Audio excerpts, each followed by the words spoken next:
लग्नानंतर होईलच प्रेम या मालिकेच्या पुढील भागामध्ये आपण पाहणार आहोत पार्थ काव्याला घेऊन गार्डनमध्ये आलेला आणि त्या दोघांमध्ये बराच वेळ गप्पा चालतात आणि त्याच वेळेस आपण पाहतो पार्थच्या लक्षात येते की आता काव्याचा विरोध देखील हळूहळू कमी होत आहे.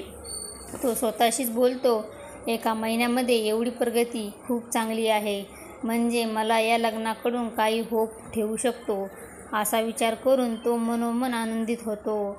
आणि त्याच वेळी त्याच्या मोबाईलवर मेसेज येतो आणि तो व्हिडिओ पाहिल्यानंतर त्याला आश्चर्याचा धक्का बसतो आणि तो काव्याला बोलतो, काव्या, तुमच्यावर ज्या व्यक्तीने हल्ला केला होता त्याचे CCTV फुटेज मिळाले.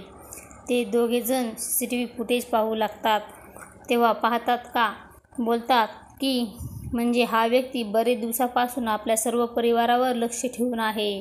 माझे गट फील मला सांगतात की आता हा पुन्हा एकदा हल्ला करणार आहे. तो हल्ला तुमच्यावर असेल, माझ्यावर असेल, जीवावर नाहीतर मग नंदिनीवर. आणि तेव्हा असा विचार करून दोघेही अतिशय घाबरतात. तर तिकडे आपण पाहतो नंदिनी ही रिक्षाने घरी जाऊ लागते. तेव्हा हल्लेखोर हा वेषांतर करून रिक्षा घेऊन येतो आणि नंदिनीही त्याचा रिक्षा थांबवते आणि त्याला जाण्याचा पत्ता सांगते. आणि त्याच वेळेस तो व्यक्ती भरत वेगाने रिक्षा घेऊन जाऊ लागतो. आता पुढे येणाऱ्या भागामध्ये हल्लेखोर पुन्हा एकदा नंदिनीवर हल्ला करणार का, की मग पार्थ आणि काव्या तिला वाचवणार, हे पाहणे अतिशय रंजक ठरणार आहे.